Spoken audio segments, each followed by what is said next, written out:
Hi everyone, welcome to my channel if you're new here. Welcome back if you're a returning viewer or subscriber. In today's video I'm going to be talking about every single book that I read throughout the months of June, July and August. So this is essentially every single book that I read this summer, last summer, summer 2025. I've got a lot to say here because while July and August were quieter months, June was packed full of reading. I'm not sure what happened. Actually, I'm not sure.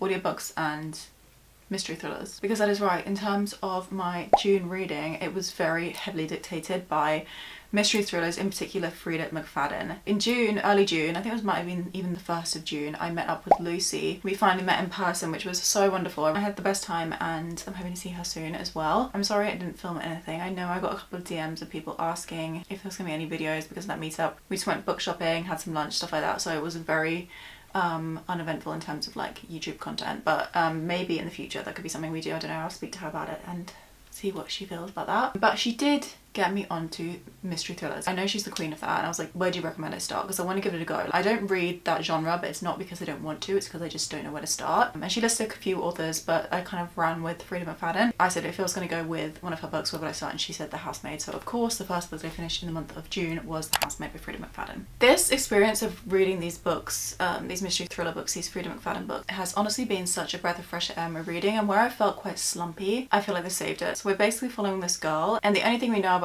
her is that she's recently got out of prison and she's finding it difficult to get a job because of her past, and she wants to kind of like disclose as little of that as possible, as I feel like you would want to be doing. But she gets a job for a wealthy couple and the story kind of goes from there. More characters are introduced, but a lot of it is just like being in the head of our main character. Audiobook for this was fantastic, one of the best audiobooks I've ever listened to, and that was simply because of the narrator. I don't know whether she's from Brooklyn, but she put on a Brooklyn accent and that's where our main character is from. She became that character, and thankfully that narrator has done the whole series, so as you'll see later on throughout the video. But I went on to read more of Freida McFadden's works and thankfully got a few more of this narrator. Audiobook 10 out of 10. The mystery itself was very fun, kept me on the edge of my seat, everything like that. It wasn't like particularly like thrilling, it wasn't scary, but I think it was a really good introduction to the genre and I had a lot of fun, so I gave it 4 stars. Next up, I listened to Never Lie by Freida McFadden as well. This was during my Freida McFadden kick. I was like, wow, that was so good, I need more. So I went through and I found Never Lie. I think Lucy rated it 5 stars maybe, but it also might have been the one that she recommended to me as well. I'm not sure, I can't remember how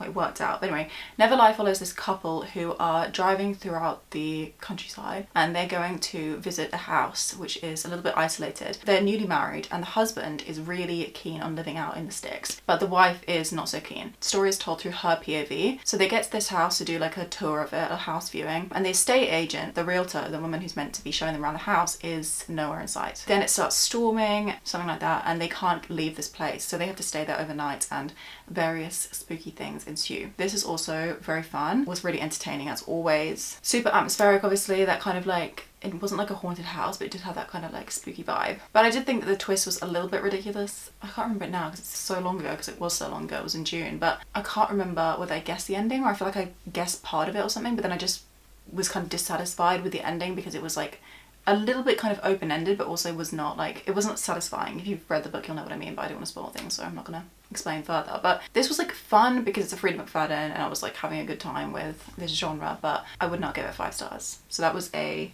3. Right, we read our first physical book in the month, and that was Shoko Smile by Choi eunyoung. This is a piece of Korean translated fiction that I'd heard amazing things about and had been on my shelves I think since 2023. Pretty sure I got this when I worked in the bookshop, so I was keen to pick this up at some point. Maybe it was Instagram followers picked my reads for the month, something like that. This book was chosen through one of those things, so I decided to give it a go and I loved it so much. It was so good. As always with a short story collection, you get like a mixed kind of bag with it, but there were some stories in this that really stood out. In particular, one of them, I genuinely think if it was written like as a novel, so that story stood alone and was expanded upon, it would be a work of art. I truly was so impressed by it. I'm not going to know how to pronounce it, but it is the second story in this. Incredibly fascinating, incredibly moving, and such a powerful story. It was following these 2 families living in Germany, a Korean family and a Vietnamese family, and it was about the friendship that forms between the 2 families because they're both Asian people living in Germany, a very kind of westernized city. It was also particularly focused on the relationship of the family's kids, so they each had a child each, I believe, or maybe they had siblings or something, I can't remember, but they basically were in the same class at school and those 2 children had bonded. They'd also got to talking about the Vietnam War in, or maybe it was just like warfare in general in class. There's this rift that's formed between the 2 families. One evening they're at dinner and the children bring up the Vietnam War. They bring it up in the way that they've been told through their families of what happened, what occurred during that time. Oh, it was like heartbreaking, but also it's just like so nuanced, so layered and complex. I just thought it was amazing. I was like, I think I might have teared up. That was one thing I was going to say about this actually, is this is a very, very moving collection of stories in general. Pretty much all the stories touch on grief, so if that's something you're dealing with right now, maybe this would not be a comfort. It might be a little bit triggering, but just like beautifully written, so good. I can see why this is best-selling. I believe that this would make a really fantastic mini-series. Each episode was focused on a different story. I think that would be so good. I'd love to see it, but don't think we're gonna get that. 3.5 stars for this. I'm pretty sure I did what I always do, which is when I rate each story individually and then add them all up and divide them by how many there are to get an average. 3.5 is pretty strong though. Then I finally finished House of Sky and Breath by Sarah J Maas. This is the second book in the Crescent City series. I thought it was a trilogy, but apparently there's gonna be more books.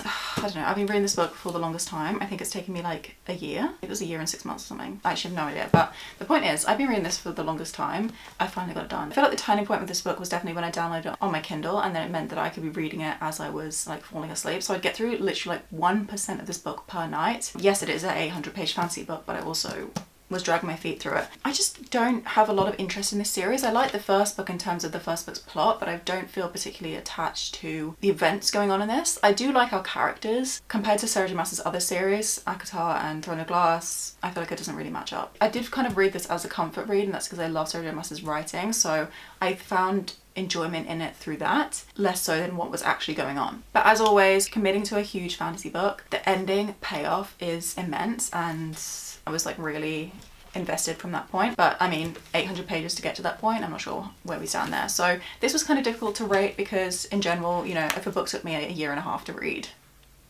I feel like we're not going to give it 5 stars. I also did love parts of it, so I think I came out with 3.5 stars for this, borderline a 4, but I couldn't give it a 4 given how long it had been taking me to get through and how I did find some parts like a little bit cringy and the book to generally be a little bit too long. Fun series, just not my favourite from her. Then I read book 2 in the Housemaid series. This is The Housemaid's Secret. This was worse than the first, but not so bad. I think I came out with a 3.5 star rating as well for that one. A little bit difficult to talk about because it will spoil kind of character development that you witness throughout the first book. Our main character has formed some sort of relationship with someone, and she is frightened of ruining that because she hasn't been honest about her past. This is like the reason why she went to prison in the first place. We're kind of exploring that. This was not that memorable. Like trying to think back, I definitely remember the first book and even Never Lie like a little bit better than this, and just think it was a bit more kind of meandering and also quite predictable. I do remember that. So I guess I'd recommend this if you love the first book, but I don't think this is on par with the first, but still 3.5 is fine. What was not fine, however, was The Housemaid's Wedding, which is the novella. So this is 2.5 in the Housemaid series. It just is not worth your time. Yes, it's very short, but it's just kind of dumb. Like there's nothing really going on here, and the things that kind of are going on, it's like it feels very, I don't want to say convoluted, that's not the right word, but it feels like a little bit ridiculous in terms of like the plot. It was something being like dredged up from the past and brought through, essentially just a money grab. It didn't feel like she had enough material to be creating this story, and I feel like it did definitely come on the back of the great success of the first book. That is the general thing I've heard, is that like she's dragging on a little bit too much. But if you're a completionist, then maybe it's not like a terrible book, it's just like not good either. Okay, penultimate book we got to in June was is one of my favourite books I've read so far this year, and that is Deep Cuts by Holly Brickley. This is a book that I was intending to vlog my experience of reading, and then I got a chapter in and I was like, I'm hooked. I can't possibly pick up the camera right now and tell you how I'm finding this because I'm just like so in it. Oh, I love this so much. This follows Joe and Percy growing up in the early 2000s, and they're at university together, and they meet at a kind of college bar. Joe is a musician. That's kind of all he thinks about, all he dreams of. And Percy is obsessed with music, but she has no actual musical talent in terms of no ability to play an instrument, and she can't sing and stuff like that. They're drawn together because they hear the song and they're like bonding over like decoding the song and breaking it down, you know, dissecting it. This book has been compared to Daisies and the Six and Normal People. The relationship between Joe and Percy is very much kind of like a situationship, and it almost like isn't even something, you know, they're barely even romantically involved, they're just like absolutely bonded over this passion. And I feel like the love definitely comes more from Percy than it does from Joe. And I feel like that is partly like what this book is even exploring at all, is when you meet someone and you bond over something, like your passion being at the center of it, like how much is there room for a relationship, and how much will it always go back to that thing that you're both into. Because I feel like the character of Joe, he's definitely like prioritizing music above everything else. While Percy has no ability to like sing or play an instrument, Joe has no ability to write, or he writes pretty poorly. So they kind of strike up this deal of Percy helping and then Joe like performing what she's created, and it gets messy there, of course. I pictured things exactly, so I'm really excited for the adaptation, but I am kind of scared for it. You know, it's a great cast, it seems like it's going to be fantastic. I feel like they could do so well with this. One thing that's amazing in this book is the amount of music references. I know that some people didn't like that because they didn't know the songs that were mentioned, but I personally love that so much, and I feel like you could do those scenes so well if they managed to get the like royalties for the music. Not royalties, what? The copyright permission, basically, if they're allowed to include those original songs. Although I did not picture Joe as Austin Butler. I kind of pictured him like Connell, Paul Mescal, which was kind of stupid of me probably because I was comparing the books too much, but I do love normal people, and Joe he wasn't even like Connell in personality. I don't know what that was about, but anyway, I don't love the casting, even though it's a good cast, you know, like whatever. I think it's fine. The last thing I want to say is the ending of this is great. It's really easy to do either a happy ending or a sad ending, and I feel like this was neither, but it was really kind of appropriate for the characters and dissimilar enough from normal people that people are not going to be like, oh, this is just like a copy paste, because it's definitely not just normal people with music. There's a lot more going on there. So I feel like I spoke about this in such a bad way, not a bad way, but like a messy way. Just know I truly loved it so much, and I recommend to every single person who loves music. That's the audience for that. Right, last book I read in June was called Raw by Cora Carmack. This is a book I DNF'd. YA fantasy I bought in the charity shop years ago. Didn't care. That's all there is to it. It's about storm magic. I feel like it would be fun for someone younger, but I just left it too long. Yeah, shame, but whatever. Okay, moving on into July, the first book that I read there was A Court This Cruel and Lovely by Stacia Stark. I actually went to Australia in July. I vlogged the entire experience of that trip. It's in 2 videos. They're really fun. Go watch them if you haven't already. The key thing about that trip was that well, not the key thing, but like the key thing in terms of my reading was that I only brought my Kindle with me. I only read books that were on my Kindle, and one of those was this book, which I own physically, but I'd been kind of switching between the physical book and the Kindle book. So when I took my Kindle, I decided to finish this book off. This is a romantasy. Magic system is a little bit confusing, so I'm not going to go into that. But we're following a girl who has to escape her village, and she runs into this group of men who are traveling throughout the woods for a purpose she's unaware of, and obviously she falls in love with the leader. It's just romantasy fun. It is pretty poorly written. This has some quite terrible writing. Some of the lines just didn't even make any sense. But I do feel like I got what I signed up for, so I can't really complain. I feel like this was sitting at about a 4, just for like what it is. But then quite early into the book actually, our 2 main characters split up, and we just completely lost the kind of like tension and the yearning because we were so focused on the plot, and I was like less invested in like the plot and the magic system and stuff like that, and much more in the relationship. Them to be apart and to not really be caring about each other made me care less. Poorly written, still kind of fun. 10 out of 10 MMT. Will I be continuing the series? Probably. Am I in any rush to? No. Alright, then aside from finishing off that book, I read Divine Rivals by Rebecca Ross, because this is a book I'd owned on Kindle since the dawn of time. I think since it was in hardcover for sure. This is a fantasy book, a YA fantasy, and it's set in this kind of like fictionalized version of World War I, World War II, that kind of thing. It feels kind of very British. It feels very like stuck in time, like we're still using typewriters, and the newspaper is very big. That's the thing, basically these 2 people are work rivals. They work at the same paper, and they're always trying to get the, what is it, like it's some like sort of promotion within the company. They're both fighting for that, but their personal lives are both very difficult in different ways, and I really enjoyed the exploration of, you know, how you can see someone in this case at work and think that their life is just so fantastic, and then actually they're dealing with different things. And also that kind of validation of how our main character Ira, she's very, very poor, and she lives with her mother who is quite like mentally ill, and I think it was sparked because of grief. That's beside the point. She has basically a very difficult home life in a very obvious way. And then Roman, the main male character, comes from a very privileged background, but he has a very like domineering father and can't make his own decisions in life. And I feel like his situation, while you could like kind of belittle that because, you know,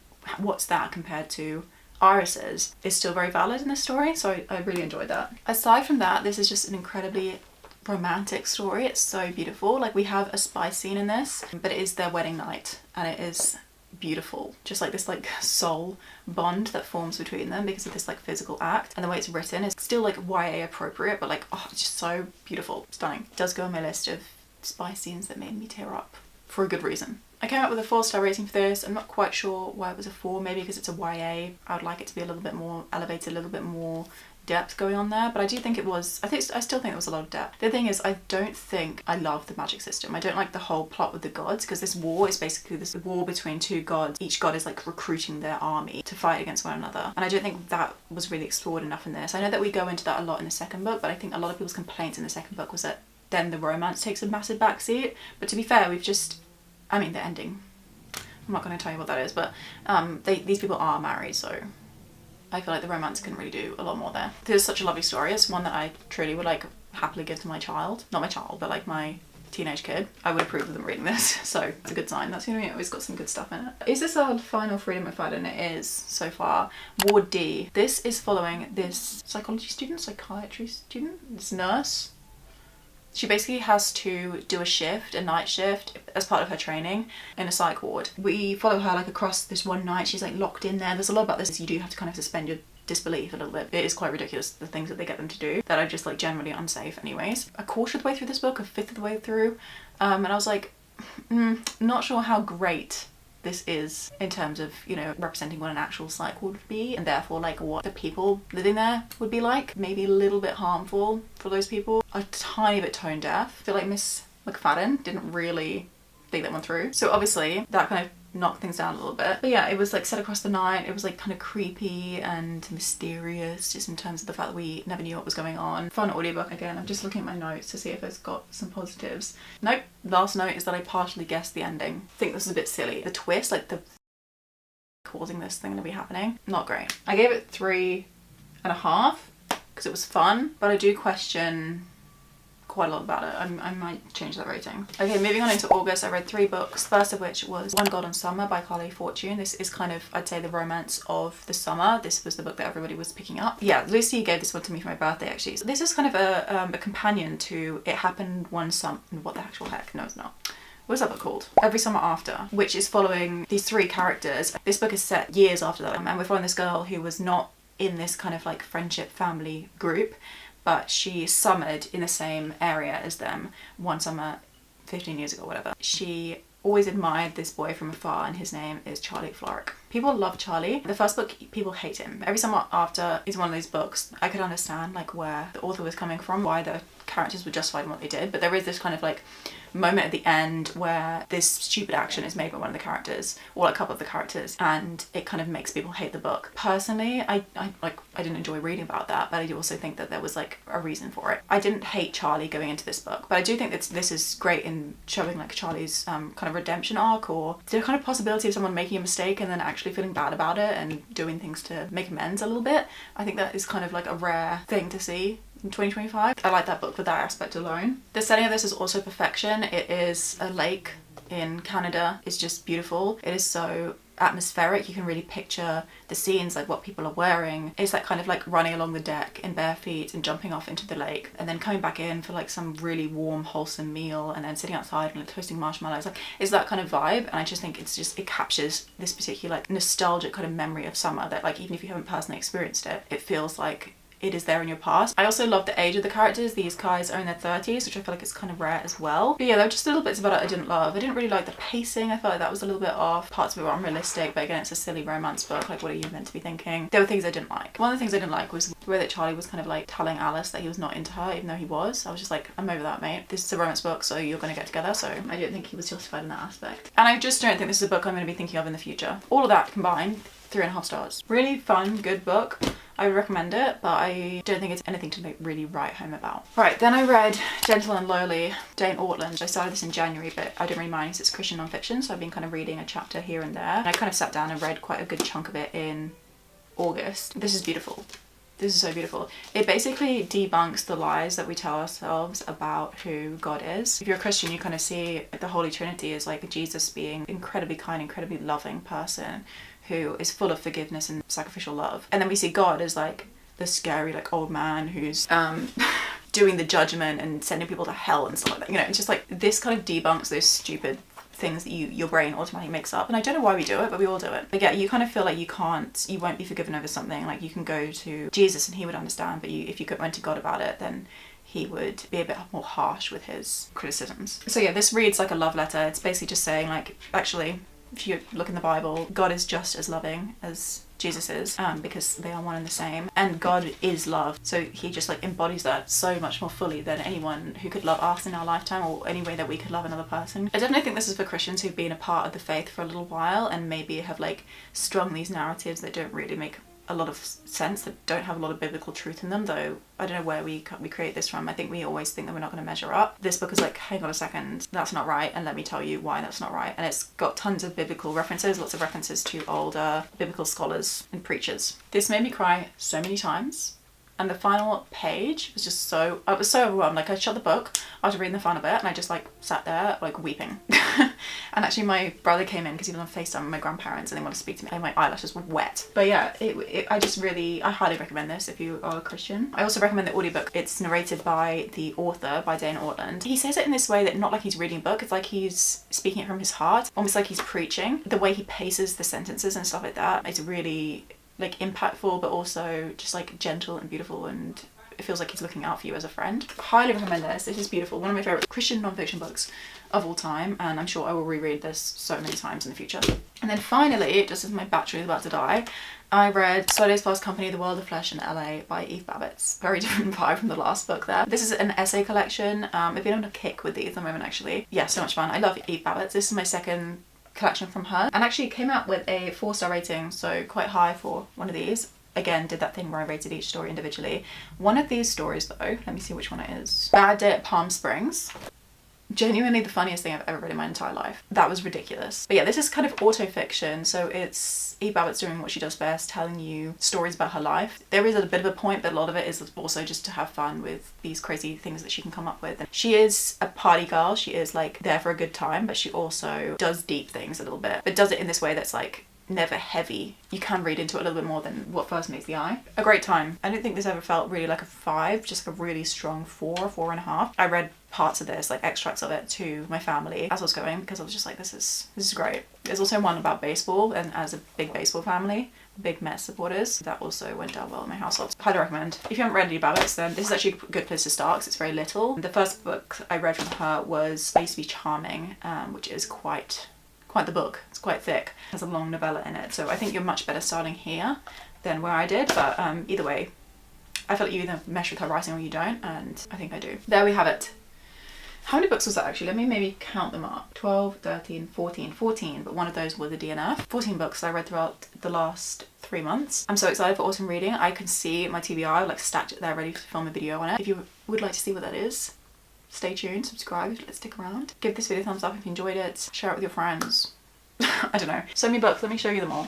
Obviously don't own physical copies of the Freida McFaddens, and neither do I think I will. I feel like with that sort of genre, that's why you see it in the charity shop, just because people read it and then, you know, they know the ending, so there's not a lot of rereadability there. And also just like the audiobook is the way to go for me, so perhaps a smaller stack than it should be, but still, we've got some hefty stuff in here. 2 5-stars is pretty good going. We had some pretty solid ratings actually, nothing below a 3. Thank you so much for watching, thank you so much for being here. Sending my love to you from here to wherever you may be in the world. See you super soon for another video. Bye bye.